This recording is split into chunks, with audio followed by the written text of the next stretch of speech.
और middle east में चल रही जंग के बीच भारत में किसी भी पैनिक से बचने के लिए एहतियातन कदम उठाए जा रहे हैं। और इसी बीच भारत के मित्र देश रशिया ने एक बार फिर से भारत से दोस्ती की अपनी मिसाल जो है वो पेश की है। ब्रिक्स सम्मेलन से ठीक पहले रूस के विदेश मंत्री ने अमेरिका और पश्चिमी देशों पर निशाना साधा है। साथ ही भारत के प्रति अपनी प्रतिबद्धता को एक बार फिर दुनिया के सामने रखा है। रूस के इस कदम ने वैश्विक राजनीति को एक नया मोड़ दे दिया है।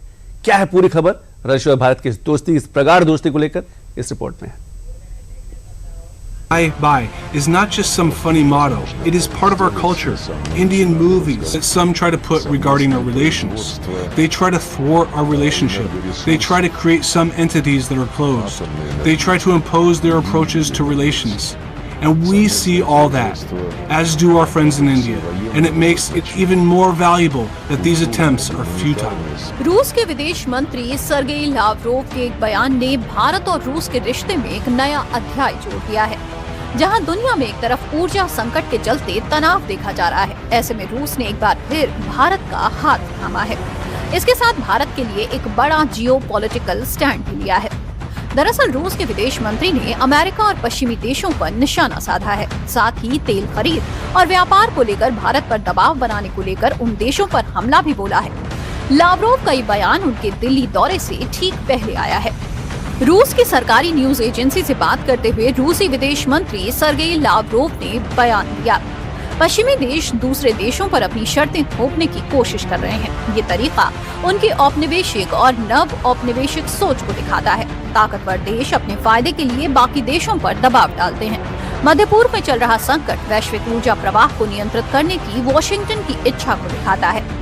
लावरोव ने आरोप लगाया कि पश्चिमी देश चाहते हैं कि देश सस्ता रूसी तेल छोड़ दे और अमेरिका से महंगा LNG खरीदे।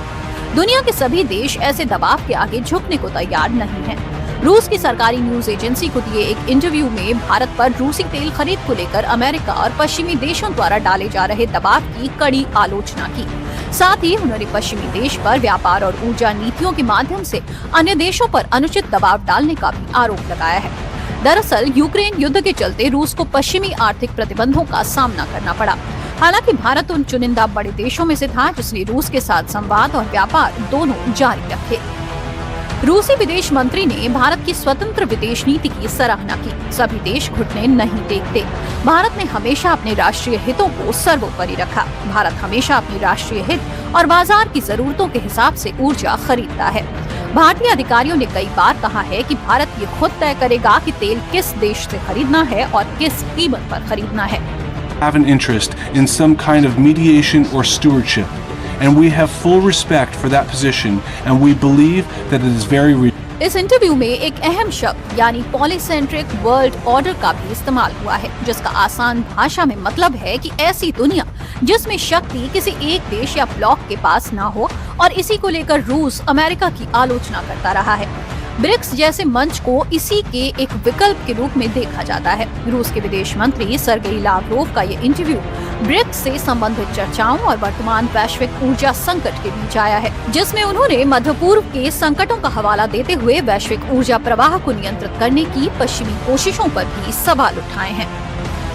No Western country wanted to help India to develop its military.